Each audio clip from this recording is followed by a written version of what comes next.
Y el tema, básicamente lo vamos a ubicar dentro de las áreas definitivamente donde hay mayor parte de pastizales y bosque. Entonces, tenemos que tocar definitivamente el reglamento forestal, la ley forestal, la ley 29763, y ahí vamos a encontrar los cuatro reglamentos forestales y en un acápite ya se toca el tema de incendios. El video que ustedes acaban de ver hace un momento nos hace recordar el tema de las consecuencias de ahorita del cambio climático. Dos, las áreas que ya están deforestadas. Eh, Aquellas especies que son resinosas, como las coníferas, los eucaliptos y todas estas áreas que ya habían pasado por sequía, vientos y cambio climático, y fue increíble lo que sucedió casi el año pasado, entre los meses de agosto, septiembre, octubre, en Brasil, Perú, Ecuador, Colombia, Bolivia. Literalmente golpeó casi en la misma época con una buena cantidad de focos de incendio. El tema de salud fue terrible, la pérdida de biodiversidad fue terrible, eh, la deforestación fue terrible, y ese fue el año, digamos, más catastrófico para Sudamérica. Fue terrible, te digo, porque tiene salud y biodiversidad. ¿Cuánto tiempo se demoran en recuperarse? Y hablemos ya de árboles, de individuos. Ustedes lo saben, tenemos de rápido crecimiento que va de 10, 12, 15, 20 años, 70, 70, 300. No me imagino lo que se habrá quemado. Por eso lo vamos a ver ahora en los próximos videos, ¿ya? Pero es importante ubicar el tema de los incendios y los pastizales, etcétera, acá en el tema forestal. La siguiente, y sobre todo donde se hace en agroforestería. La siguiente, a ver, ya, bien. Cuando hablamos de incendios, tenemos que ubicarnos un tema de desastre, no por el tema de sismos, sino que SERFOC ubica el tema de crea el Sistema Nacional, ojo, de gestión de riesgos de desastres. Y en su artículo tercero, pues habla de un tema de prevención, ojo con el prevención. Desde ya le digo que no somos un país prevencionista, lo que vemos son cosas ya consumadas. Por lo tanto, el mejor ejemplo son los incendios, los movimientos sísmicos, los 200.000 juicios ambientales. No hemos hecho ya, no trabajamos en gestión de riesgos, sobre todo en el tema de sismos también. Y lo que queremos hacer, como dicen ellos, es manejar el tema de desastres, pero preparándonos. Pero para temas de incendios ya ese es otro capítulo aparte. Eh, Sí, están comprometidos. El gobierno regional y local son responsables directos en incorporar los procesos de gestión de riesgos de desastres, entre ellos el incendio. Pero que preparen, no son el órgano rector. El órgano rector está previsto en la ley de vecinal. Que ahí yo voy a invitar luego a ingresar para que vean cómo se maneja este tema. ¿Ya? Que establece los niveles de emergencia y capacidad de poder actuar rápidamente.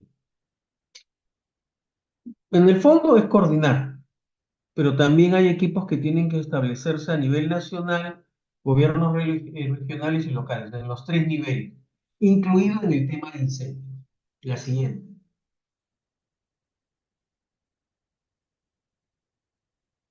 Su reglamento, uno de los reglamentos, el 018, habla específicamente con la problemática del incendio, que lo vamos a encontrar en el numeral 207, en los iletrales A y B, que señala que provocar incendios sin realizar la quema de los recursos forestales que forman parte del patrimonio son infracciones muy graves. Perfecto, ya los encontramos como infracciones administrativas y en la materia penal también. La pregunta es cómo controlan las administraciones técnicas o cómo vigilan estos temas los gobiernos regionales y locales. ellos saben la época en la cual que si hay sequía, hay problemas y tienen que sacar y ver, hacer mucho trabajo de campo. En el 209 nos señala que el reglamento para la gestión forestal establece sanción de multa para la comisión de infracciones indicadas en el artículo 207, que deberán de 10 hasta 500 UITs. Bueno, habría que preguntarle cuántos fueron los sancionados. Lo veo muy difícil porque más bien cuántos murieron, que es otra cosa. Y el aspecto de la destrucción a nivel de hectáreas, eso también hay que tenerlo muy en cuenta. La siguiente. Por más que digo de la infracción, pero acuérdense que esto corre rápido y es muy violento. La siguiente.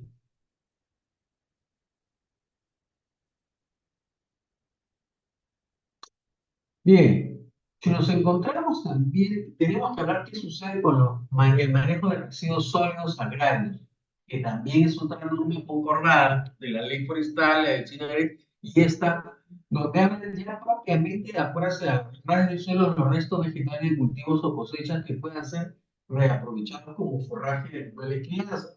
Y lo otro es que los dejemos secar al sur por falta de agua, no lo podemos levantar. Entonces nos dicen que tenemos que preparar el suelo para poder incrementar su fertilidad, genial. Pero ¿qué pasa si lo encontramos seco y la temperatura aumenta?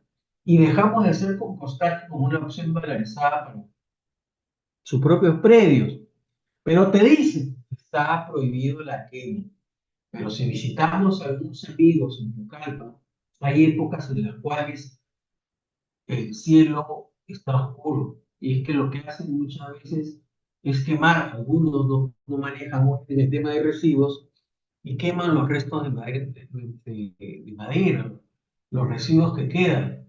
Y entonces, pero eso no sé si en este momento lo acostumbran a hacer, pero la temporalidad se da. Y si van a hacer cambio de uso, justo en vísperas de elecciones, peor todavía. Entonces, esto ya empezó el año pasado y va a continuar este año, porque lo que quieren es poder que crezcan determinadas regiones y lo que hacen es cambiar. También lo hemos visto muy atrevidamente con la ley de zonificación. Y entonces lo cierto es que como recurso suelo, como sin, es forestal, pero sin embargo lo cambiamos. Entonces ahí hay un tema muy delicado que nos apunta a un tema que de repente estoy atentando contra la biodiversidad y el mismo patrimonio.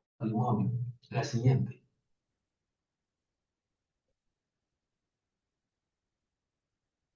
Para ver. Bien.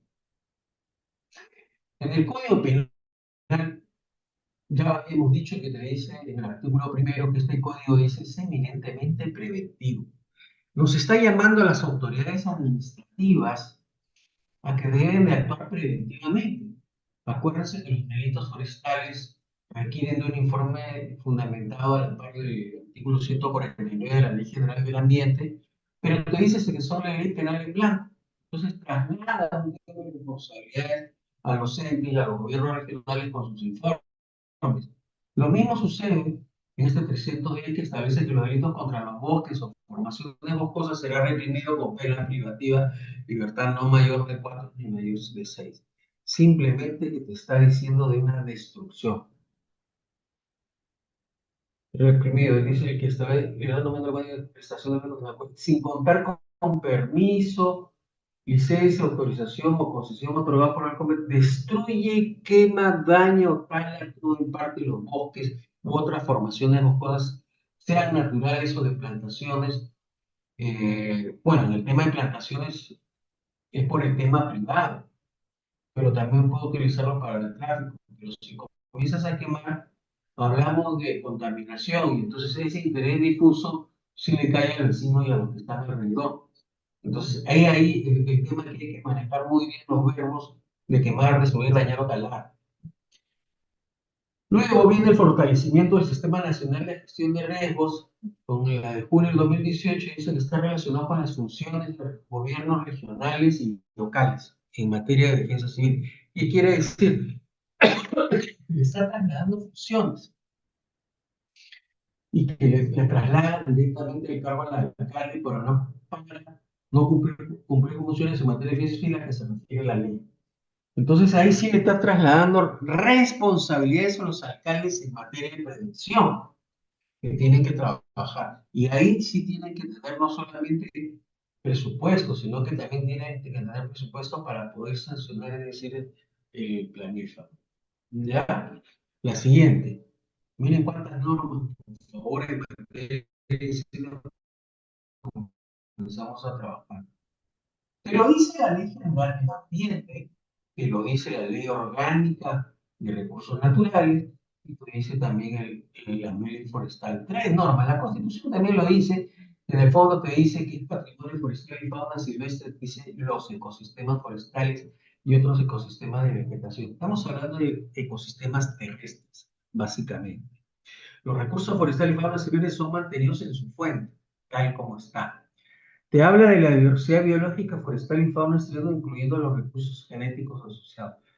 Los bosques plantados en tierras de estado. Miren, desde la A hasta C en un incendio acaba con todo. Producto de esos bosques yo tengo servicios ecosistémicos, ya no lo va a recibir, tampoco no lo va a recibir lo que están al costado, y lo que tengo es sequía, deforestación, cambio climático, el ciclo del agua, y ahí tengo variaciones y muchos problemas. Y te señala también que las tierras de capacidad de uso mayor forestal y tierras de capacidad de uso mayor para protección con bosques o sin ellos. Hay que tener en cuenta, y eso ya creo que sí hemos tocado, si no lo volvería a tocar, el tema de la norma que salió hace, modificó la ley forestal sobre zonificaciones. Fue una ley, es una norma muy controvertida, por cuanto detrás de eso ya habían delitos consumados. Y entonces acá señala literalmente un tema de ordenar esa actividad. Y le dicen por única vez, pero lo cierto es que favorecen a casi 9.000 procesos. Unos dicen 3.000 o 6.000, pero lo cierto es que favorecen y señala que aparentemente el procurador y el fiscal tendrían que archivar porque ya no es viable la persecución por esos delitos. Claro, eso me molesta a mí porque el tema va por cómo queda el delito de abocamiento indebido. Y entonces uno se pregunta y reflexiona, ¿el Congreso de la República se puede enfrentar al Poder Judicial, que tiene mandatos de ley orgánica, digamos, el Ministerio Público como titular de la acción? ¿O qué estamos haciendo con esa justicia ambiental? Entonces, lo que hacemos es debilitar a los poderes. Y eso es uno de los aspectos que hace el Congreso de la República. Luego te dice que las plantaciones forestales en predios privados y comunales y sus productos se consideran recursos forestales, pero no son parte del patrimonio, que es lo que les estaba señalando. Pero si los quemamos, el daño de contaminación sí va a favorecer, digamos, va a agraviar a los vecinos. La siguiente.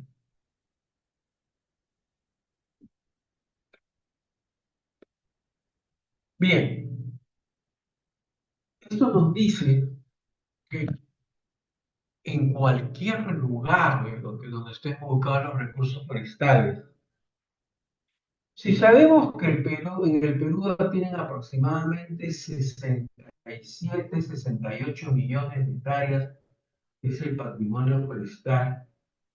El RENA en el año 2000 salió esa cifra. El MINAM, no desconozco los motivos, pero hablaba de 70.000 o 73.000. No sé de dónde, porque lo cierto es que las cifras no pueden ser diferentes. Entonces, muchas veces los que ponen esas cantidades o es porque no se ponen de acuerdo o no quieren ver nuestra dura realidad sobre la deforestación que es acumulada. Por lo tanto, los recursos forestales, cualquiera sea su ubicación e interrelación son los siguientes: los bosques naturales, las plantaciones, las tierras de capacidad y los demás componentes. Pero hay que tener en cuenta su ubicación, la siguiente, y lo que se queda abajo, y hablamos también a nivel de sierra, que es el tema de matorral, que comprende las comunidades arbustivas, zonas áridas y semiáridas del Puno y también en las que están en otras regiones. El clima es seco, frío, desértico, templado, los que conocen esa zona. Y las temperaturas ya sabemos que algunas van variando de 10 grados hasta -0. Entonces, la flora está totalmente seco, sobre todo los que han viajado a Puno, Juliaca y algunas zonas de la sierra sobre 3.800 tienen esta variable de adaptación, digamos, de aridez, pero que también muchas veces resulta resinoso. La siguiente. Lo otro es el pastizal, para aquellos que han viajado muchísimo, Huancayo, etcétera. Esta vegetación se encuentra dominada por gramíneas, pastos. Las vacas ahí se van muy bien, los arbustos, árboles que son escasos y están dispersos y solo se concentran al margen del local por el agua, la humedad, donde la precipitación es entre 300 a 600 milímetros. Claro que más arriba de CGC, ahí sí llueve mucho mejor. Y aquí básicamente es para el pastoreo mismo, pero a la vez que lo va dañando es porque la actividad de sobrepastoreo también lo va realizando. La siguiente.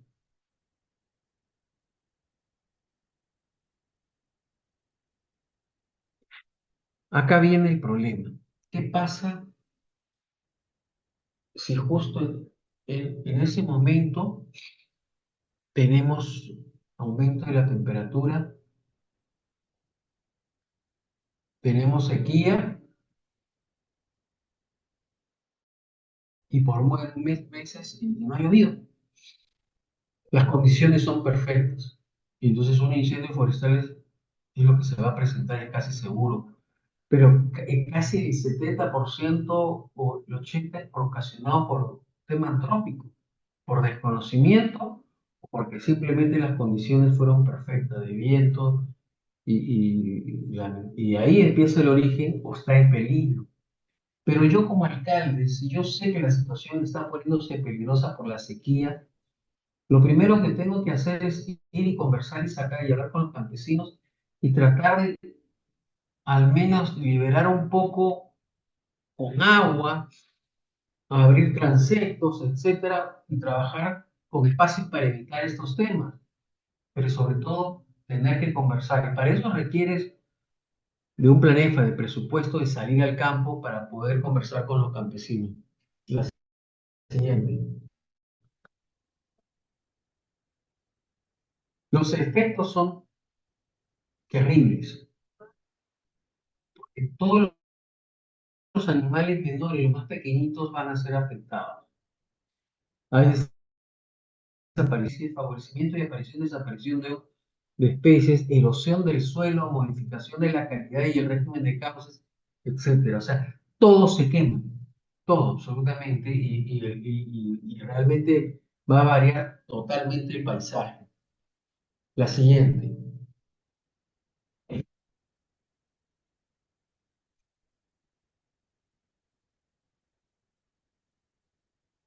A los que me escuchan, ¿cómo se llama el material del suelo? ¿Cuántos ingenieros hay ahí? ¿Cómo se llama el primer material, la riqueza con que crecen esos árboles? El primer piso, ¿cómo se llama? ¿Recuerdan?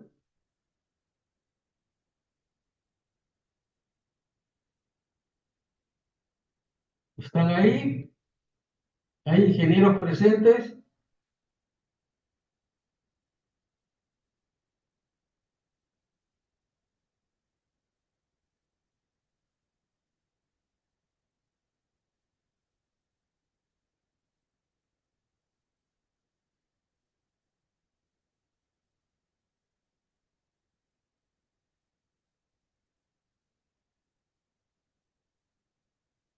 Bueno, la primera parte definitivamente es el material orgánico y es lo que se va a quemar, ¿ya? Y todos los organismos. Cuando hablemos de suelo, hablamos de capas de horizontes que se superponen uno con otros, pero la primera parte es lo que se va a quemar y va a entrar en descomposición. Toda esa riqueza, imagínense, es lo que sirve para poder que crezca algo, pero eso se quema, se destruye. Y entonces comenzamos a literalmente a desestabilizar y la degradación se quema capa por capa y ahí ya no va a crecer nada. Y es eliminado. Se reduce la fertilidad del suelo, la formación de superficies hidrofóbicas debido a la formación de sustancias orgánicas repelentes al agua, así como por la modificación de determinados componentes, sus minerales amorfos. El suelo no moja, el suelo no moja en contacto con el agua, lo que facilita esa pérdida y lo que sucede es simplemente la erosión misma.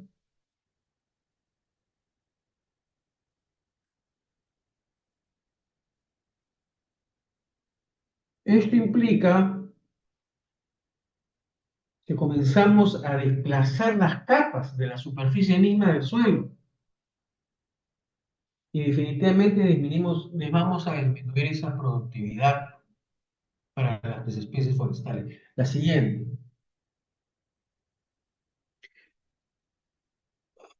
Ahí va un tema también de viento, de deforestación, mejor dicho, de erosión hídrica, erosión eólica, por estas mismas actividades humanas, pero realmente todo este daño es un conjunto de actividades y efectos que dañan el mismo suelo.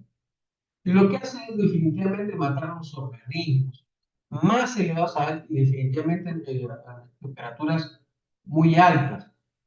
Entonces, simplemente matamos toda actividad biológica y lo que matamos esa riqueza para poder sembrar. El daño es muy fuerte. Imagínense que si tenemos pocas áreas para agricultura, imagínense que comencemos a pescar eso, lo que a la larga lo que hacemos es irnos a la selva y poder hacer cambio de uso. Y ahí vienen los problemas. Y lo otro es que se abandonan, los campesinos comienzan a abandonar sus propias tierras. La siguiente.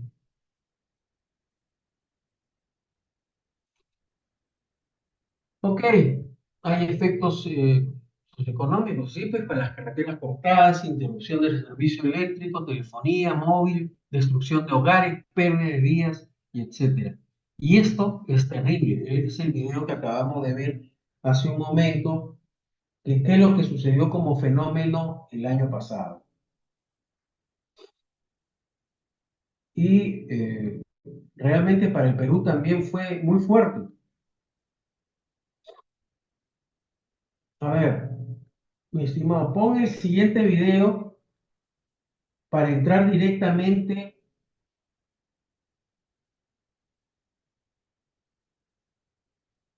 El Perú en llamas. ¿Qué fue lo que sucedió en el Perú?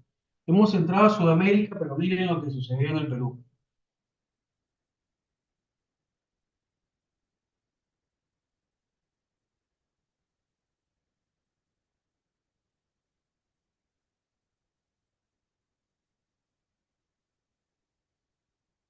Audio,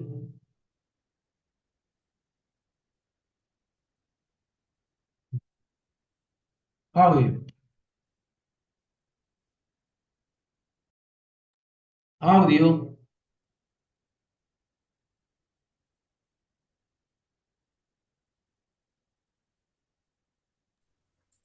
El Perú se quema, los incendios forestales avanzan por todo el país. ¿Cuántas regiones han sido afectadas? ¿Cuántas personas ya han muerto producto de este fenómeno? Y sobre todo, ¿cuál es el impacto económico que deja a su paso? Te lo cuento directo a la vez. Pero antes de comenzar, no olvides, como siempre, darle like a este video, suscribirte a nuestro canal de YouTube y darle clic a la campanita. Ahora sí, vamos por ese incendio arrasador. El Perú literalmente está ardiendo en llamas. Son 22 regiones. Ojo, 22 regiones según el INDECI que en este momento están siendo afectadas por los incendios forestales. Una combinación de malas prácticas culturales que siempre se han hecho, no solo en nuestro país, sino en diferentes países de la región, pero con condiciones climatológicas adversas que están generando un literal infierno en todo el territorio nacional y también en países vecinos como Brasil, Bolivia y Chile. A ver, tenemos una grave crisis ambiental en este momento, con más de 222 emergencias por incendios forestales registradas en 22 departamentos del país, según informó el Instituto Nacional de Defensa Civil, INDECI. Estos incendios han dejado un saldo trágico hasta el momento de 14 personas fallecidas y 98 heridas. Increíble, ya casi un centenar de heridos. Estamos hablando de que se han perdido vidas humanas. A ver, el nivel de afectación va así si lo vemos por regiones. Cusco encabeza la lista de departamentos más afectados con 36 emergencias, seguido por Cajamarca con 24, Huancavelica con 22 y Huánuco con 21. Las condiciones adversas del clima y la sequedad de los terrenos han exacerbado la situación, causando también la pérdida de 4.347 animales y la desaparición de 334 que posiblemente murieron calcinados.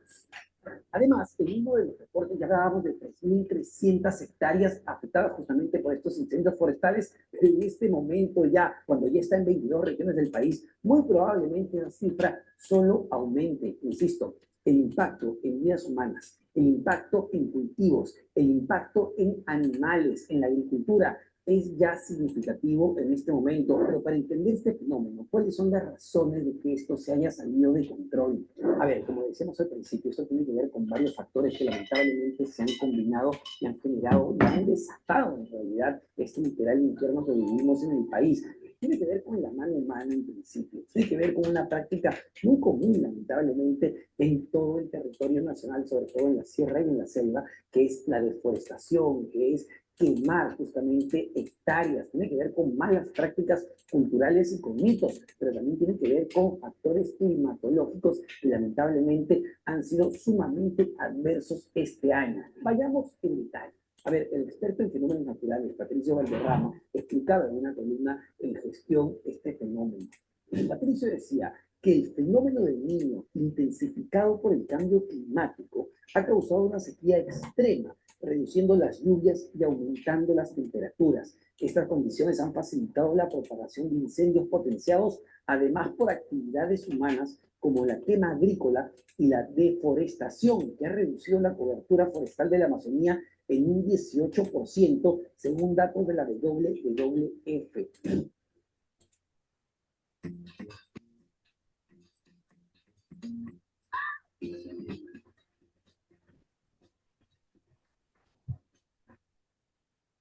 Efectivamente, está la mala práctica de deforestación, está la mala práctica de la quema de terrenos agrícolas, muchas veces pensando que así se iba a llamar más bien a la lluvia, pero también está el fenómeno del Niño. Y muchos dirán, pero supuestamente este año no hubo fenómeno del Niño. Y claro, hubieron intensas lluvias, pero en determinadas partes del país ese fenómeno del Niño se tradujo en sequías, se tradujo en mayores temperaturas. ¿Qué ocurre cuando sube la temperatura? ¿Qué ocurre cuando no hay lluvia?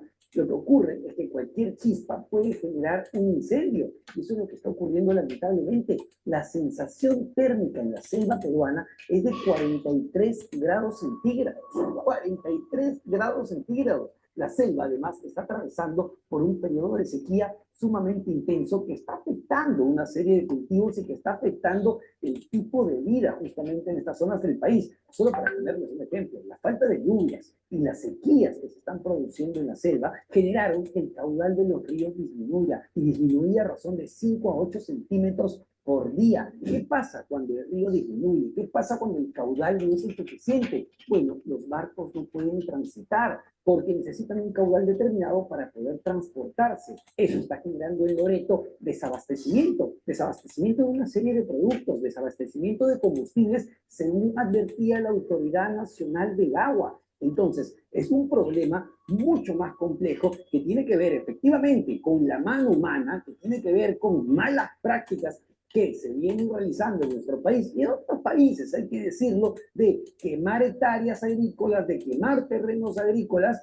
y además de deforestar. Si no tengo plantas, si no tengo vegetación, lo que genero con esto es que el clima, que la temperatura aumente. Entonces estamos evidentemente frente a un círculo vicioso, donde la mano humana contribuye y donde también el clima es adverso, y esto está generando literalmente este infierno a nivel nacional. Y ojo que no estamos hablando del impacto en las personas a nivel de salud pública. Yo solo me refiero a las 14 personas que ya perdieron la vida producto de estos incendios hasta el momento y a las casi 100 personas que han quedado heridas, sino a lo que implica este humo que sale justamente de este incendio afecta a las poblaciones aledañas. Estamos hablando que esas partículas que vuelan por los aires, son respiradas por la gente que vive en zonas cercanas y evidentemente aumentan las afecciones respiratorias. Y esto genera mayor presión en la cobertura de salud en estas zonas que normalmente son las zonas más vulnerables, más afectadas y que tienen menos cobertura de salud pública. Entonces, hablamos por un lado de un impacto en la vida de las personas, en gente que termina herida, y hablamos de un impacto económico a nivel de agricultura, a nivel de crianza de animales, pero también hablamos de un impacto en la salud pública de las personas que viven en las regiones que se están viendo afectadas por estos incendios forestales. Patricio Valderrama comentaba que las pérdidas directas en tierras agrícolas y recursos forestales se estimaban en más de 200 millones de soles solo entre enero y agosto de este 2024, según el portal Medio Ambiente Perú. Y a ver, estamos mucho más concretos. Cultivos como el café, cultivos como el cacao, se están viendo muy afectados producto de estos incendios forestales y están golpeando no solamente a pequeños productores, sino también a grandes cadenas, porque el café y el cacao peruano son productos estrella de exportación. Entonces, sí vemos niveles de afectación que generan muchísima preocupación en cuanto a la situación económica del país. Otro nivel de afectación que ya es palpable en este momento es el turístico. Muchas zonas que se están viendo afectadas son turísticas. Mencionábamos, una de las regiones más afectadas con estos incendios forestales es Cusco, pero vemos también lo que está pasando en Amazonas, donde hay zonas arqueológicas que están en riesgo producto de estos incendios forestales. Es decir, si tú como turista nacional o extranjero escuchas que el Cusco se está quemando, que el Amazonas se está quemando, que Ancash se está quemando, que Huánuco se está quemando, muy probablemente no vayas a visitar esas regiones para salvaguardar tu vida y porque la situación no es la mejor. Entonces, un impacto directo que ya estamos viendo producto de este fenómeno, lo vamos a ver también en el impacto turístico del país, una actividad que además se estaba recuperando y se estaba recuperando muy bien. Por eso urge atender este problema lo antes posible. A ver, por ejemplo, los incendios forestales que afectan a la región nororiental del Perú han destruido la ruta de acceso y las 4 estaciones de miradores del área arqueológica de los sarcófagos del Engate, en la provincia de Luya, Amazonas. Entonces, la situación es sumamente grave. Es por eso que 7 regiones del país le están pidiendo al gobierno central, a la presidenta Boluarte, al presidente del Consejo de Ministros, Gustavo Adrianzen, que por favor declare de una vez en emergencia a varias de estas regiones porque la situación se ha salido de control. Es lo que dicen los gobernadores. Literalmente ponen lo siguiente en un comunicado conjunto. La mancomunidad regional amazónica conformada por las regiones de Amazonas, Cusco, Huánuco, Loreto, Madre de Dios, San Martín y Ucayali y el Consejo Amazónico de Cámaras de Comercio, además, solicitan al gobierno declarar en emergencia ambiental la Amazonía. Además, exigen mayores recursos para la prevención y atención de estos desastres naturales. Y desde las regiones del país le están gritando, le están exigiendo ayuda al gobierno central en cuanto a recursos, no solamente en cuanto a recursos, sino en cuanto a una estrategia para atender esto. Porque claro, la gran pregunta que surge cuando vemos lo que ha ocurrido y lo que está ocurriendo en nuestro país, donde estamos viviendo un literal infierno, es ¿cuál es la estrategia de prevención? ¿Tenemos una estrategia de prevención para atender una situación de este tipo? Ojo, insisto con la idea, los incendios forestales son bastante, lamentablemente, bastante comunes en nuestro país. La práctica de quemar terrenos agrícolas en determinadas épocas del año, que van de agosto a noviembre, es una práctica común, ya lo sabemos, pero normalmente las lluvias ayudaban a contener estos incendios, porque en las lluvias, producto de la sequía, esto se ha desatado. Entonces la gran pregunta es, ¿cuál es la estrategia de contención que se está dando? Porque lo que hemos escuchado es el presidente del Consejo de Ministros salir a señalar que ya el 60% está controlado. Ojo, francamente el 60% está controlado cuando vemos que según cifras del INEGI, 22 regiones del país todavía presentan incendios. Eso es el problema. Cuando vemos que 14 personas han fallecido, cuando vemos que casi 100 personas están heridas, cuando vemos el impacto agrícola, cuando vemos el impacto pecuario, cuando vemos el impacto turístico, cuando vemos el impacto en la salud pública, realmente el gobierno de la presidenta Boluarte tiene el 60% del incendio controlado a nivel nacional. Según las cifras del INEGI, francamente pareciera que no. Y a ver, hemos escuchado todos en la radio, en la televisión, hemos leído cómo los bomberos a nivel nacional están pidiendo por favor ayuda, están clamando también por recursos para poder hacer su trabajo y lamentablemente no lo pueden hacer. Hemos visto la situación bochornosa y lamentable en Junín de cómo unos bomberos han estado tratando de apagar el incendio con ramas. Es decir, trabajo de prevención, señores, cero. Y lo que estamos viendo debido a ese trabajo de prevención cero es justamente un infierno a nivel nacional. Y ojo que esto se puede extender en las siguientes semanas y meses. Benito Valderrama, meteorólogo del Senami, explicó que las condiciones climatológicas por el viento y la ausencia de lluvias favorecerán a que los incendios forestales continúen hasta noviembre. El país va a poder aguantar hasta noviembre sin un plan de contención serio. La situación es grave y amerita tomar acciones rápidas y concretas para detenerlo. Entendemos, es difícil, es sumamente complicado. Nos enfrentamos a dos fenómenos que no se pueden controlar, como son los fenómenos climatológicos y la actividad humana, que lamentablemente es imposible de fiscalizar en la Amazonía y en determinadas partes del territorio nacional. No hay forma de controlar eso. Entonces, ¿qué hacemos para que el Perú deje de arder como lo está haciendo en este momento? Y la gran pregunta que tenemos que hacernos. A ver, el experto en fenómenos naturales, Patricio Valderrama, da algunas luces de cómo abordar este problema y cómo enfrentarlo. Patricio dice que el futuro de la Amazonía depende de una acción conjunta entre el sector público y privado.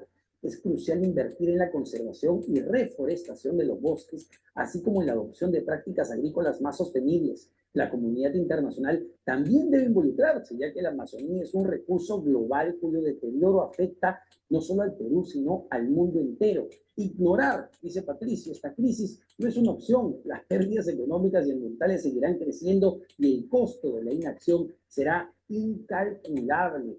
Entonces, queda claro que no se va a resolver de la noche a la mañana. Queda claro que es un trabajo conjunto, no solo del Estado, sino de todos los actores. Pero lo que también queda claro es que hay que empezar a hacer ese trabajo si no queremos vivir un infierno año tras año.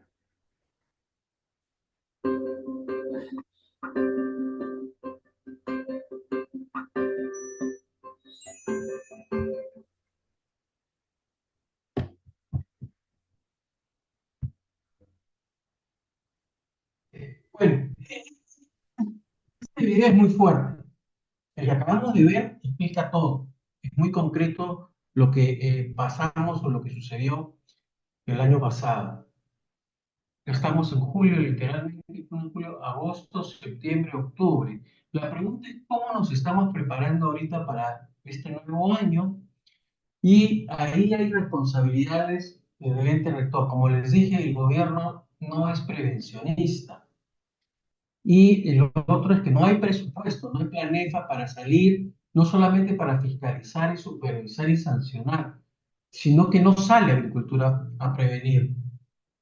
El CERFOR tampoco, no hay una partida para que diga, ¿saben qué? No se quedan en Lima y todos empiezan a salir a ver todos los lugares, porque ya sabemos los focos dónde están y que esto se puede repetir. Eh, Desconozco si este gobierno lo va a hacer, y si lo hizo o lo permitió, lo único que ha creado es más áreas deforestadas. Entonces lo que hizo fue algunos congresistas, como siempre valientes, dicen, no, vamos a hacer algún proyecto de ley, algo para prevenir el tema de incendios, pero lo cierto es que el tema de incendios ya está previsto en la ley forestal y en el Código Penal también. Pero sabemos que para los tipos penales lo que necesitamos son normas administrativas del sector. Y es allí donde se queda el MINAM atrás por desconocimiento y igualmente por el tema del sector, porque no actúan bajo principios de prevención, o porque no hay un sistema de prevención, o porque el Sistema Nacional de Evaluación y Fiscalización Ambiental no sirve. Entonces, he ahí los problemas. Entonces, ¿qué es lo que hacen algunos valientes, inteligentes? Es presentar sus proyectos de ley, como por ejemplo el siguiente video que vamos a ver.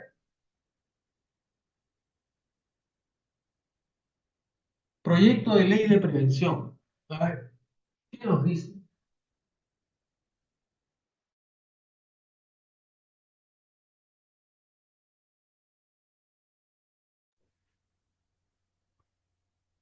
Martín, porque hay otro problema también que se está atendiendo a la par y que tiene que ver con la gestión, la prevención y gestión de los incendios forestales. Al tiempo, por supuesto, que se lucha por sofocar estos incendios, hemos visto ya las consecuencias y la participación, además de las economías ilegales dentro de la causa que los originan. Él ha presentado un proyecto de ley precisamente para evitar que esto llegue a los niveles que ha alcanzado. Congresista, muy buenos días y bienvenido. En resumen, ¿cómo diría usted de qué manera un proyecto como el que ha presentado puede ayudar a la prevención y a la gestión de estos incendios? Sí, muy buenos días, Mabela, Fernando. Creo que lo que está sucediendo hoy por hoy en el Perú demuestra la incapacidad en general que tiene el Estado de poder atender emergencias tan severas como las que ha venido azotando nuestra Amazonía en particular.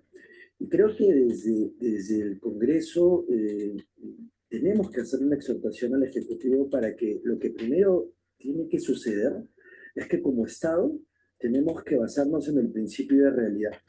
Y es que las capacidades que hemos tenido para poder afrontar desastres como los que hemos visto y sido testigos todos los peruanos, eran insuficientes los recursos que tenía el Estado.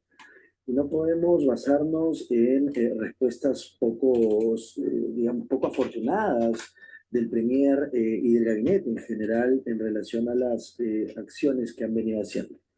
En segundo lugar, sí hemos presentado un proyecto de ley, pero antes de eso creo que es importante señalar que el Congreso, a través de un pleno ambiental que tuvimos en mayo de este año, aprobó, por ejemplo, un proyecto de ley de declaratoria de emergencia ambiental, que ponía un orden en relación a lo que significaba cómo el Estado afrontaba una respuesta ante una emergencia ambiental. Y este proyecto nació en base a lo que todos hemos sido testigos también hace algunos años, en 2022, cuando hubo el derrame de petróleo en Ventanilla, y que hasta el día de hoy no tiene una solución o un punto final de parte del Ejecutivo. Tenemos una sociedad afectada, tenemos a cientos de personas que se han visto perjudicadas y que hasta el día de hoy, por ejemplo, no tienen una solución final. En base a esa realidad y a ese principio, planteamos un proyecto de ley que se aprobó, que fue aprobado y promulgado, pero que hasta el día de hoy no tiene reglamentación. Y que hubiera permitido, ¿cuánto tiempo tiene ya sin reglamentación? Me imagino que debe de ser como 4 o 5 meses sin reglamentación. Ahora, el núcleo de esa ley, si se ha entendido bien, es que cuando haya incendios, se vele para que las zonas incendiadas no puedan ser utilizadas para algo que no sea reforestar. Eso presume de que una buena parte de los incendios son hechos con la voluntad deliberada y criminal de deforestar. Esto es parte de un proceso de la investigación que tiene que venir a cargo de la Policía Medioambiental, que dicho sea de paso, también hay que reconocer la gran labor que han podido realizar. Sin embargo, los recursos que tenían eran insuficientes. Las FEMAN, que son las Fiscalías Ambientales, tampoco tenían las capacidades, por ejemplo, para desplegar tecnología. Ahora toda la investigación o toda la supervisión de áreas naturales se hace con drones. Sin embargo, el Perú todavía no los utiliza. Entonces, lo que busca este proyecto de ley es que el ente rector encargado de poder reforestar y poner nuevamente en valor todas estas zonas ambientales, que son áreas de conservación natural, que hayan podido ser afectadas a raíz de los incendios, tengan un responsable inmediato, y es el Ministerio de Ambiente. Y ellos se encarguen en el largo plazo de poder cuidar y reforestar, porque hay que entender... Reforestar. Hay que entender solamente esa palabra. Es importante, por eso tenemos que dar las cosas primero para que desarrolle su idea. ¿Cuál es el tema? ¿Cuál es el vínculo entre los incendios que hemos visto y la voluntad de algunos de deforestar para aprovechar tierras para otras cosas, incluso para actividades criminales como sembrar plantas de coca? Damos, Mávila, una primera pausa. Hacemos una pausa a las 8 con... Las 8:21 estamos conversando con el congresista Arturo Alegría, que es el vocero de la bancada Fujimorista de Fuerza Popular, quien ha presentado a fin de semana pasada un proyecto de ley relativo a los incendios forestales. Antes de esta iniciativa legislativa, habíamos escuchado al ministro de Defensa aquí en RPP, el general Astudillo, decir que por lo menos en Ucayali, donde él había estado, se había constatado que muchos incendios eran de origen criminal, con la voluntad de quemar bosques amazónicos para luego plantar ahí coca. Este proyecto responde al desafío que significa la realidad relatada por el general Astudillo. Realmente, Fernando, creo que no solamente tenemos un gran problema como sociedad, porque claro, que inescrupulosos quemen bosque en pie, que quemen áreas de conservación natural, afectando no solamente la biodiversidad, sino también la vida humana, que es la que debemos cautelar como instituciones públicas. Creo que es importante entender la naturaleza y la raíz de estos problemas, y es la incapacidad que ha tenido el gobierno de afrontar problemas, porque vuelvo a repetir, creo que el principio de realidad debería plantear estrategias de cambio. Y estas estrategias de cambio nacen cuando desde el Ejecutivo, desde la Presidencia de la República, se entiende que el Estado no ha sido capaz, no tiene las capacidades de controlar un incendio de gran magnitud. Claro, por eso la pregunta apuntaba a conocer de qué manera un proyecto de ley puede contribuir a mejorar la situación. Y le digo esto porque también conversamos en otro momento con el exministro de Agricultura, el señor Milton Bunges, que dijo que ya había una normativa. Es decir, el marco regulatorio está. Lo que no se hace es finalmente tomar la sartén por el mango, ¿me entiendes? Es decir, tomar la decisión política. Falta de decisión política. Ya está el marco ahí. Usted habla en su proyecto de establecer un marco normativo para la prevención, coordinación entre los diferentes niveles de gobierno, participación activa de la sociedad civil. Estamos hablando de recursos también. Pero ¿de qué manera esto puede saltar del papel a la realidad cuando tenemos funcionarios que finalmente no han, con lo que ya había, no han hecho nada? Hay un principio que versa donde mandan todos, no manda nadie. Hoy la ley, sin la reglamentación de la ley declaratoria de emergencias ambientales, por ejemplo, no define quién es el responsable real dentro de todo el aparato estatal para poder determinar una emergencia ambiental. ¿Cuánto tiempo hemos pasado para que desde el Ejecutivo se plantee, por ejemplo, una declaratoria de emergencia para Ucayali, San Martín y Amazonas? ¿Cuántas semanas se han perdido para poder lograr esta declaratoria de emergencia? Y una declaratoria de emergencia lo que plantea es que las instituciones, los gobiernos subnacionales, el gobierno local, los gobiernos regionales puedan disponer recursos, que es lo que hace falta en la atención a emergencias ambientales, porque cuando hay una emergencia ambiental cada minuto cuenta, disponer recursos y que luego de esta disposición de recursos se puedan generar brigadas. Estas brigadas tienen que ser previamente capacitadas para poder atender recursos, para poder atender emergencias. Lamentablemente, hoy por hoy, no tenemos ni capacitación, ni utilización de recursos públicos, y menos tecnología para poder, de algún modo, delimitar unos planes estratégicos que sirvan efectivamente para poder atender estos incendios. Lo que plantea este proyecto... Pero sí había información para adelantarse, ¿ah? Había información, y lo que ya se tenía claro, y esto es un llamado de atención tanto al Ministerio de Ambiente como al Ministerio de Agricultura, es que ya vivíamos y ya sabíamos que iba a haber una crisis hídrica.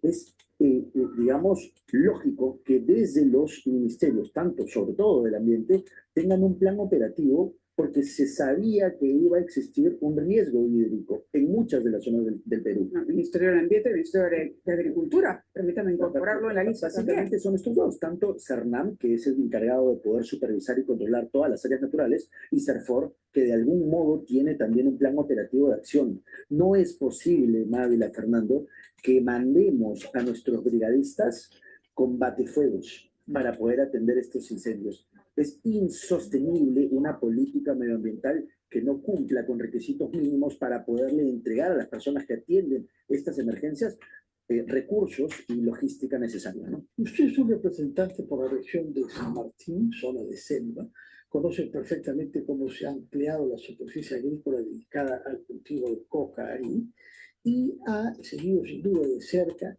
los efectos prácticos que la llamada ley forestal ha tenido en lo que lleva de vigente. Algunos lo llaman ley antiforestal, porque sobre pretexto de favorecer la agricultura familiar ha permitido que grandes empresas puedan instalarse en zonas que han sido hasta hace poco selva amazónica para producir palma sobre todo. ¿Cuál es su balance? Lo que ha significado la ley forestal. A ver, la ley forestal delimita una fecha límite para poder, de algún modo, adquirir una posesión agrícola sobre terreno en posesión. Es decir, hasta enero de este año, que fue donde se publicó esta norma en el peruano y se generó la reglamentación, tenían plazo quienes deseaban tener un título de propiedad. Yo parto por una premisa importante. Tener una ley de ordenamiento territorial en el Perú no es garantía de cuidado del medio ambiente, pero no tener una ley de ordenamiento territorial es garantía de deforestación. Lo que nosotros buscamos primero es un planteamiento. En el Perú, por ejemplo, Mávila, Fernando, solamente la región San Martín y la región Ucayali tienen una ley de ordenamiento forestal. Loreto, Amazonas, Ucayali, Madre de Dios, Cusco, ninguna otra región, solo a excepción de estas dos regiones, tiene una ley de ordenamiento territorial. ¿Cómo podemos Claro, creer? la consecuencia de que no haya esa ley en la realidad. No, el ordenamiento territorial es una disposición de los gobiernos regionales. Por eso aquí también hay que hacer un llamado a los gobiernos regionales. Los gobiernos regionales tienen, a través de sus direcciones, la obligatoriedad de poder tener un ordenamiento territorial, saber qué zona es protegida. Tenemos un compromiso 2030 que no lo cumplimos. Saber cuál es la zona de área de conservación natural, cuáles son las áreas de conservación privadas, cuáles son las áreas de conservación regional y cuáles son las áreas que se destinan para la agricultura. En el Perú tenemos 12 millones de hectáreas agrícolas, más que suficientes para poder desarrollar una actividad agrícola. Sin embargo, lo que hace hoy, y el principio de realidad también parte de aquí, lo que hace hasta hace un tiempo un agricultor, como no tenía la titularidad de su terreno, iba ampliando su terreno agrícola, porque como ningún banco, ninguna entidad bancaria le podía dar un financiamiento porque no tenía una titularidad, tenía que ir ampliando y ampliando y ampliando. Esto lo que ha buscado es ponerle un punto final a esto, que luego de ello tengamos un Ministerio del Ambiente mucho más fuerte y que de algún modo importe o algún tipo de mecanismo que signifique que ningún área que ha sido, por ejemplo, quemada pueda ser otorgada para un título agrícola. Y eso es fundamental. Muy bien, quizás aprovechamos un instante, Mávila, para hablar sobre política, puesto que es un representante de las nuevas generaciones del fujimorismo, después de haber sido miembro del PPC durante varios años. Pero, ¿no? Así es, hay una encuesta que publica Ipsos a través del diario Perú 21. 55% cree que la señora Keiko Fujimori mantendrá el liderazgo del fujimorismo después de las elecciones de 2026 por encima de su hermano Kennedy. ¿Cuál es el análisis que hace el fujimorismo o cuál es el comentario que amerita un resultado como este? Yo creo que la única respuesta válida para una consulta como esa es la unidad. El fujimorismo es uno solo. Hemos visto la unidad tanto de la lideresa del partido Keiko Fujimori, de Kennedy y de toda la familia Fujimori respecto a lo que significó la partida del expresidente. Y esta unidad, y ya se ha mencionado, Keiko lo mencionó en su momento, va a seguir, porque creo que el fujimorismo es uno solo, no hay ramas, no existen divisionismos. Hoy lo que tenemos es un fujimorismo con un líder histórico, con una leyenda. Cuando hubo el indulto en el año 17, ¿no? Bueno, por eso creo que y como tú bien lo has mencionado, son nuevos tiempos. Este tiempo, lo que el fujimorismo representa es unidad y lealtad a los principios del presidente Fujimori. Muy bien. Muchas gracias. Señora Alegría, representante por San Martín, autor de un proyecto de ley para evitar que hayan incendios deliberados en zonas de selva. Bien, hemos ingresado primero a nivel Latinoamérica, hemos entrado al Perú, hemos entrado al proyecto de norma, pero sí existe el tema de prevención, hemos entrado al organismo responsable, que es el CINEFA, pero no asume la responsabilidad del ministro del Ambiente, a pesar de que diga que se encarga de la prevención. CEFOR no lo va a asumir, no tiene presupuesto, el gobierno regional tampoco. Quiere decir que las políticas no funcionan. Lo que no funciona es que tampoco se encuentra debilitado, no asume, es el Sistema Nacional de Gestión Ambiental. Y al aprobar la norma de zonificación, ya pues le reventó el incendio en la cara. A todos, con muertos y heridos. Entonces, es un tema de cómo se manejan los temas, digamos, técnicos, ambientales, sobre sostenibilidad, y esas son las consecuencias. ¿Ya? Áreas naturales también quedó afectada y tuvo su pronunciamiento. A ver, pon el siguiente de áreas naturales y ahí ya pasamos directamente al PPT.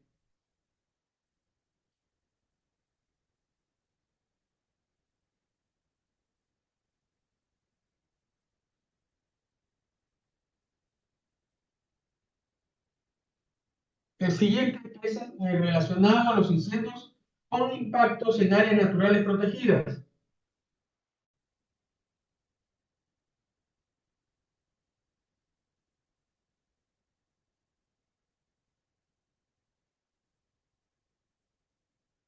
comentarte una experiencia. Acabamos de ver una experiencia en Estados Unidos. Este tipo de emergencia.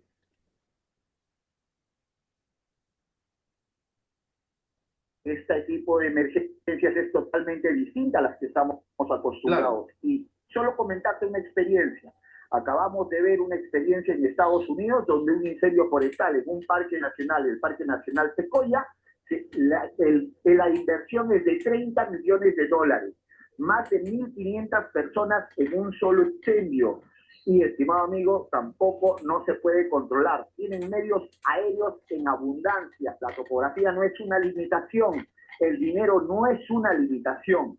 Sin embargo, este enemigo que nos ha tocado enfrentar, estimado amigo, no hay preparados. Europa, Australia el 2019, Portugal el 2017, estimado amigo, se ha llevado personas inocentes con toda la capacidad operativa. Necesitamos entender que ese enemigo que nos toca enfrentar, estimado Manuel, es totalmente distinto a todos, y todos en la región al menos estamos aprendiendo. ¿Por qué? Porque las experiencias son totalmente distintas. Voy a conversar en Exitosa con Wilder Canales. Él es el coordinador de gestión de riesgo de desastres del Servicio Nacional de Áreas Naturales Protegidas por el Estado, CERNAM. Señor Canales, ¿cómo está usted? Muy buenos días, bienvenido a Exitosa. ¿Cómo está usted, estimado Manuel? Buen día a ti y a todos tus radioescuchas. Una consulta, ¿tenemos registro de qué cantidad de áreas incendiadas tenemos? Bueno, de momento, solo para áreas naturales protegidas, estamos llevando cuenta en promedio de unas 6.000 hectáreas. Solo en áreas protegidas. Solo en áreas protegidas. Okay. Recordar, pues, que el ente rector, para dar las cifras oficiales de las cicatrices y áreas perdidas, tanto en áreas y fuera de ellas, expertos, ¿no? Sí, claro. Pero digamos, en áreas naturales, 6.000 hectáreas es una... ¿Antes se había registrado esta cantidad de pérdida?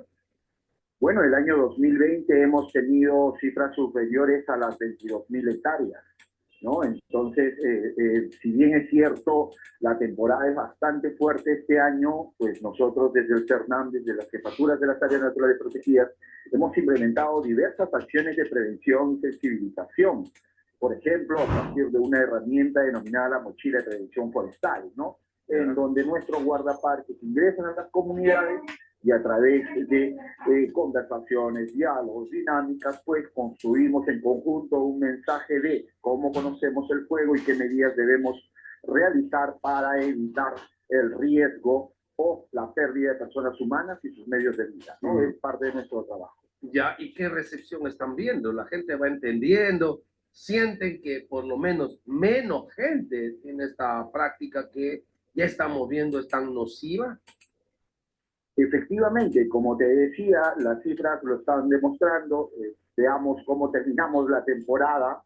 Igual cada año es totalmente distinto a otro, pero efectivamente nosotros desarrollamos diversas acciones en el marco de una estrategia de gestión de riesgo de incendios forestales que hemos aprobado en el 2018, en donde una de las acciones en prevención, por ejemplo, dice que debemos desarrollar diversas acciones de prevención y sensibilización, ¿no? Claro. Claro está, entre otras cosas, pero eso nos está ayudando a que la población un poco entienda cuál es su rol frente a este tipo de emergencias. Además, por supuesto, estamos en esta temporada reforzando todas nuestras acciones de vigilancia y control en sectores y ámbitos donde ya sabemos que tiene alta tendencia a incendios forestales, ¿no? Ahora, ocurridos los incendios, estamos hablando según la gente del Centro de Operaciones de Emergencia Nacional, el general Martín del Castillo, ahora mismo hay 32 incendios activos, ¿no? CERNAM, respecto al hecho concreto, incendio ya, fuego ya, no solo la parte preventiva que entiendo que usted nos está describiendo. ¿Hay acciones que se han implementado? ¿Es de su competencia? ¿Y hasta qué punto puede actuar CERNAM en el tema concreto hoy de control del fuego? Esa es la pregunta fuerte, ¿no? Afortunadamente el Ministerio del Ambiente, a través del CERNAM 1, ha venido preparándose. La respuesta que nosotros estamos dando no es resultado de hace un mes o de hace un año. desde el 2018, te decía, nos hemos venido preparando. En principio, capacitando a nuestro personal. El 30% de nuestro personal ahora es guardaparque bombero forestal, capacitado bajo metodología, por ejemplo, del gobierno español, bajo metodología de USAID o ahora del Servicio Forestal de Estados Unidos. Entonces, cuenta con capacitación internacional y cuenta con capacidades. Además, hemos venido equipando a este personal con equipos de protección personal y herramientas especializadas. Por eso es que tú vas a ver siempre a los guardaparques que están interviniendo pues con equipos sobre la base de Nomex, por ejemplo, y que le ayuda o le resuelve o le ayuda, le da más confianza frente al juego, que tampoco no significa que ellos se van a arriesgarse, pero además cuentan con herramientas como estos famosos batejuegos, ¿no? Que les permite enfrentar y hacer un ataque directo en cuando el incendio recién se esté iniciando, que eso es clave. Como nosotros estamos en el territorio, y en cuanto sabemos de un incidente, somos informados por las comunidades, por los turistas, etcétera, o por los mismos guardaparques en sus acciones de vigilancia, estamos dando respuesta. Aquí el rol muy importante es el guardaparque bombero forestal, nuestro guardaparque. ¿Cuántos tenemos de guardaparques bomberos forestales? Bueno, de momento, tener en consideración que el Cernam cuenta con aproximadamente 1.000 guardaparques, de los cuales el 30% ya tiene capacidades. Claro, nos hemos enfocado en las áreas prioritarias con incendio forestal. Sin embargo, ante la necesidad, sí, pues la meta es que todo nuestro personal cuente con capacidades y pueda moverse a las áreas naturales protegidas en el marco de estos nodos. O sea, de todas maneras se considera igual insuficiente 300 si están buscando mecanismos para que si no todos, la gran mayoría de los 1.000 que tienen sean no solo guardaparques, sino guardaparques bomberos forestales. Estimado Manuel, esa es la respuesta. Siempre la capacidad de respuesta va a ser insuficiente, estimado Manuel. Entendemos mucho el malestar de nuestra población, entendemos mucho el dolor, es irremediable las pérdidas humanas, pero por favor tenemos que entender que en este tipo de emergencia es impredecible todas las acciones que podamos desarrollar como Estado. ¿Y qué plazos se han puesto desde Cernam, señor Canales, para que, digamos, la mayoría, por decirle, no sé, pues si el 70, 80, 90% de guardaparques sean al mismo tiempo bomberos, con toda esa capacitación que usted nos ha señalado, y además la implementación con cosas básicas como el equipo de protección personal? ¿Qué cantidad de gente y en qué tiempo pueden ir preparando? Mira, afortunadamente nosotros ya contamos con instructores certificados, ¿correcto? Por el propio Servicio Forestal de Estados Unidos. Nosotros en estos momentos estamos gestionando el apoyo de la cooperación. Hoy en día la cooperación internacional está mirando no solo al Perú, sino a toda la región sudamericana y latinoamericana. Estamos teniendo el apoyo de la Unión Europea ante este tipo de eventos. Entonces, el reto que nos ha puesto nuestro jefe institucional es que el próximo año debamos tener nosotros a toda nuestra capacidad, a nuestros guardaparques, que, ojo, no solamente es capacitarlos, tú lo has dicho, equiparlos con equipo de protección, equipar las brigadas con herramientas y equipos especializados, pero además dotarlos de capacidad operativa. De nada sirve que yo los tenga en un puesto de control, en un área natural protegida, y que ellos pues no puedan salir. Nosotros estamos garantizando que este grupo, esta brigada, estas cuadrillas puedan movilizarse, porque esa es la parte más fuerte en inversión. Tienes que probablemente en avión, probablemente garantizar los viáticos, todo lo que requieren para combatir el incendio forestal, ¿no? Ahora, estamos hablando, digamos, de una primera línea de acción, sin embargo, ¿verdad? Cuando está iniciando. Luego, por supuesto, en lugares en donde o no se llegue o donde termina ganándole el fuego a la primera respuesta, que sería de los guardaparques bomberos, se necesita una respuesta mayor que tiene que ser, entiendo, especializada por parte de las compañías de bomberos. ¿Existe esa coordinación y desde su punto de vista, nuestros bomberos en el Perú sí están preparados para que puedan aplacar fuego de estos niveles con los que estamos viviendo hoy? Estimado amigo, creo que hemos dado pasos agigantados. Si es que traemos esta pregunta del año 2017-2018, yo creo que hemos dado pasos agigantados. Hoy en día estamos trabajando muchísimo la coordinación interinstitucional. Nosotros hemos dicho siempre que la primera experiencia ha sido como Cernam, no lo podemos hacer solo. Tenemos a los bomberos apoyándonos, tenemos a la población organizada, estamos dotando de capacidades a la población, estamos articulándonos con otras instituciones, tanto del sector ambiente como de otras instituciones, para hacer un mejor trabajo, en principio para garantizar nuestras áreas naturales protegidas. Sí, sin embargo, ahí, sí. Sin embargo, la realidad dice otra cosa ahora, ¿verdad? O sea, estamos en Amazonas, en otra región, principalmente Amazonas, donde es imposible controlar el fuego hasta ahora. No ha funcionado la primera respuesta, y esto no quiere decir ningún nivel de responsabilidad para nadie. Es un hecho concreto, y los bomberos lo que dicen es: no tengo implementos, no tengo forma. Y se pide ayuda aérea, y la ayuda aérea llega por 8 horas y luego se va y nadie sabe qué es lo que viene después. O sea, estamos viendo que la respuesta frente al siniestro es, no sé si decir pobre o decir ínfima o decir casi nula. Totalmente de acuerdo, pero ya yo también te decía que este tipo de emergencias es totalmente distinta a las que estamos acostumbrados. Claro. Y solo comentarte una experiencia. Acabamos de ver una experiencia en Estados Unidos donde un incendio forestal en un parque nacional, el Parque Nacional Sequoia, la inversión es de $30 millones, más de 1.500 personas en un solo incendio. Y, estimado amigo, tampoco no se puede controlar. Tienen medios aéreos en abundancia. La topografía no es una limitación.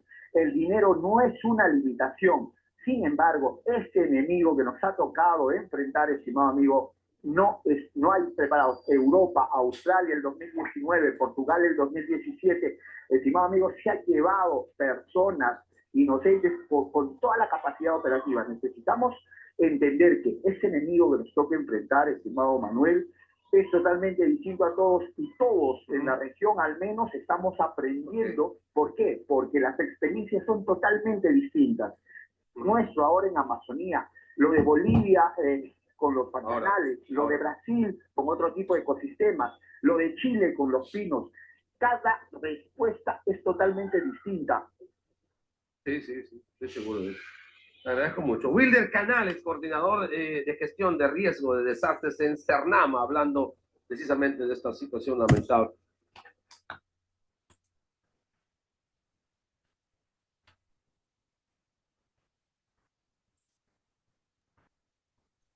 Bien, vamos a llegar hasta ahí, vamos a continuar, pero quisiera saber del grupo quién pudo hacer el trabajo y avanzar. Melilla me dice que tú lo has hecho, ¿has podido avanzar?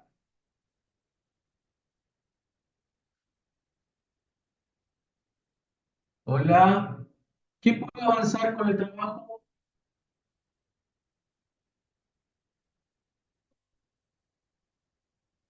¿Aló? Melilla, ¿cómo está? Buenas noches. Me dice que tú pudiste avanzar algo en el tema No, de la información, ¿correcto? aló, aló, no, ingeniero, el grupo uno, mi compañero William, ha mandado una carta a los Infor y manda al CERFOR. Y a William le ha contestado por un correo y solamente le han enviado enlaces dando los planes estratégicos de los años para entrar a la página en sí. Ya, Mi perfecto. consulta era nosotros todavía solamente nos ha contestado eso y recién íbamos a pasar la información, y la pregunta también era del CERFOR. En el SNIF hay algunas partes, ¿no? Para nosotros mismos buscar, porque en sí del CERFOR aún no me contesta, yo envié la carta. ¿Cuántos días han pasado? Ya un mes. ¿Cómo? ¿Y si el foro no te ha contestado o sin foro? CERFOR, o SINFOR sí contestó a William, pero le ha dado los links para entrar, para buscar. Eso sí no lo William, conozco. William el Eso, compañero. No, William, el compañero que está en la clase, que es mi grupo uno. ya Ah, está bien. Ya, mira, con lo que tengan, exponen en la siguiente clase a la primera, ¿ya? Eh, y me dan los nombres para darle los puntajes respectivos, ya al coordinador. Pero sí necesito que me expongan todo lo que han podido conseguir y que puedan ingresar a los enlaces y puedan encontrar algo de respuesta, ¿ya? Por favor. Me hola, falta un poco para Ingeniero. terminar, vamos a terminar hasta acá por un pequeño accidente, ya les contaré algún día. Y pero sí continuamos con el tema del incendio y vamos a entrar también a otros enlaces, quién es la autoridad y cómo es lo que están atacando y algunos videos, y vamos a terminar la parte normativa del incendio. Pero hasta aquí ya hemos comprendido que es un tema de prevención, pero Perú no se caracteriza. Y afirmo que en los últimos años el Sistema Nacional de Gestión Ambiental está sumamente debilitado. Normas hay, pero no funcionan, no hay enlace. Entonces ya el congresista ya le dio la responsabilidad al MINAM y le echan la culpa que el tema de las normas sobre el tema de emergencia climática no esté reglamentado. Lo que pasa es que es así, o sea, creamos normas muy superficiales o vacíos, o simplemente escribimos y creamos más daños en tema de reforestación, plantas, y que ya entramos a un tema de delitos consumados y luego los perdonamos. Y entonces, en el Congreso de la República lo que hacen es favorecer a normas. ¿Ya? Entonces, por favor, exponen la próxima semana y me pasan la lista para los puntajes respectivos. ¿Alguna pregunta? Ingeniero, buenas noches. Buenas noches. Sí, con respecto a mi grupo, también hemos recibido respuesta por parte del CERFOR, pero como nos habíamos dividido, o sea, el trabajo, nosotros hemos preguntado acerca de indicadores para la prevención y control de incendios forestales. Sobre eso he recibido respuesta también del CERFOR. Perfecto. Igual también nos ha llegado recién al correo y no nos dio tiempo como para No, o pasar sea, todavía la o información. sea, lo que quiero saber cuántos van a exponer la próxima semana, en la próxima clase. Ya está bien. ¿Ya? Y exponemos con tranquilidad y perfecto sobre esos incendios. Lo que yo estoy viendo, y lo vamos a tocarlo también indirectamente, es el tema de indicadores. ¿Ya? Lo voy a colocar como parte del incendio para demostrarles que el tema de indicadores, incluido el tema de riesgo de incendios, no hay nada. Pero igual yo lo voy a preparar para la próxima clase. ¿Alguna otra pregunta?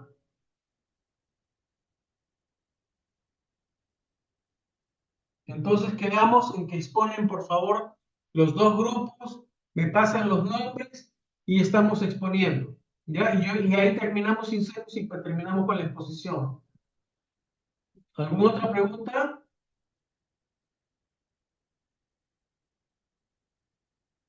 Bueno. Hasta aquí llegamos yo congelándome en este hermoso Limanta que más frío hace, terrible. Muy buenas noches. Ok, estimado, vamos a quedar ahí en la clase de hoy día. ¿Les parece? Para que también se preparen y hagan su presentación y lo coordinen bonito también en grupo. Bueno, yo les había comentado, ¿no? Bueno, ayer les comenté por WhatsApp para que me comenten si lo habían hecho y bueno, solo Belinda me había contestado, me parece, por el WhatsApp, ¿no? Entonces, lo alistan, como dijo el profesor, el doctor Raúl, y la próxima clase sí ya lo exponen. ¿Ok? Hola. Ok, ya César, estamos exponiendo, por favor, y me pasan los nombres para el puntaje, por favor, para poner en las notas. Gracias. Ajá. César, la consulta, ¿cuándo va a ser la próxima clase? A ver. El martes o mañana. Ustedes dirán. No, el No, martes. El martes ya. Ok, ok. Sí, porque. el martes. Ya, para el martes. Ya, Sí, gracias. Hablamos. listo, entonces. Quedamos así.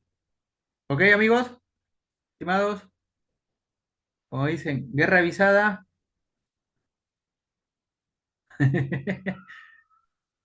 No mata gente, ¿no? Entonces nos quedamos ahí, estimados. Que tengan buenas noches. Buen fin de semana.